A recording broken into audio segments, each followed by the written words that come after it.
Today we are going to discuss a topic, law of consumption in economics. The law of consumption is also known as the law of diminishing marginal utility. It is one of the fundamental law of economics that explain the consumer behavior in relation to the consumption of goods and services.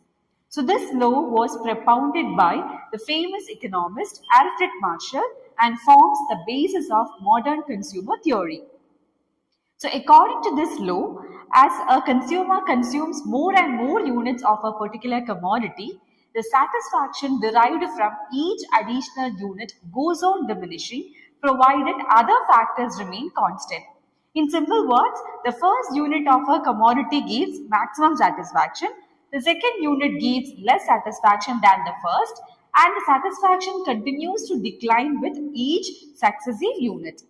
For example, when a hungry person eats the first plate of food, it gives him great satisfaction.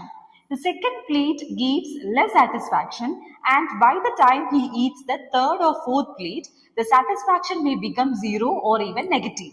So this clearly shows that the intensity of satisfaction decreases with increased consumption. The law operates under certain assumptions.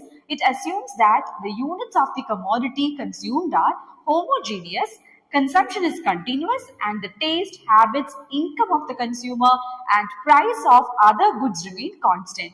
It also assumes that the consumption is reasonable and not excessive. So, the law of consumption has great importance in economics. It provides the foundation for the law of demand, as diminishing marginal utility explain why consumers are willing to pay less for additional units of a commodity. It also helps producers in fixing prices and deciding the quantity of goods to be produced. Moreover, it plays a crucial role in understanding consumer choice and welfare economics. However, the law has certain limitations. It may not apply to money, rare collections, or addictive goods. In some cases, marginal utility may increase initially, such as in hobbies or knowledge acquisition. Also, utility is a subjective concept and cannot be measured precisely. In conclusion, we can say that the law of consumption is a realistic and practical law that reflects everyday human experience. It highlights the fact that human wants are unlimited, but satisfaction from each additional unit of a good is limited. Therefore, this law occupies a central place in economic analysis and consumer behavior.